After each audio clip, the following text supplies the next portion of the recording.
Nikita Mirzani telah resmi ditahan kepolisian dalam kasus dugaan pengancaman hingga pemerasan terhadap bos skincare Reza Gladys. Ini bukanlah kali pertama Nikita Mirzani terlibat kasus kriminal. Ada beberapa kasus yang sempat menyeretnya ke meja hukum. Nikita pertama kali merasakan dinginnya lantai penjara di tahun 2012.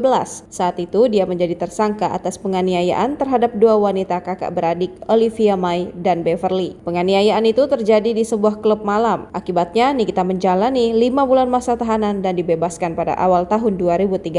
Selain itu, Nikita Mirzani pun pernah tersandung kasus prostitusi online sempat merebak di kalangan selebriti. Nikita Mirzani pernah menjadi salah satu yang dituduhkan. Di tahun 2015, polisi menggerebek Nikita Mirzani di Hotel Kempinski, Jakarta. Kemudian, Nikita Mirzani kembali terjerat kasus penganiayaan di tahun 2017.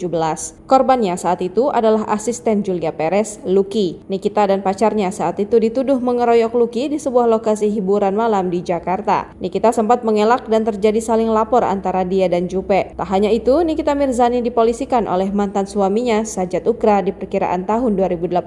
Kasus ini bermula karena Niki selalu menghalangi Sajat bertemu anak mereka. Buah dari kasus dengan Sajat Ukra, Niki dipolisikan oleh Elsa Syarif. Saat itu, Elsa merupakan pengacara Sajat Ukra. Niki dipolisikan Elsa karena diduga melakukan penghinaan saat siaran langsung di salah satu televisi. Nikita Mirzani diduga melakukan KDRT terhadap mantan suaminya, Dipo Latif. Emosi Nikita memuncak usai diselingkuhi. Niki dan Dipo sempat beradu argumen. Kesabaran Niki habis hingga dia nekat melemparkan asbak ke arah Dipo Latif. Selain Dipo Latif, Nikita Mirzani dituduh melakukan pencemaran nama baik terhadap Dito Mahendra. Penangkapan Nikita sempat membuat heboh karena dilakukan di sebuah mal di Jakarta. Niki ditahan di rumah tahanan kelas 2B Serang, Banten pada Selasa 25 Oktober 2022.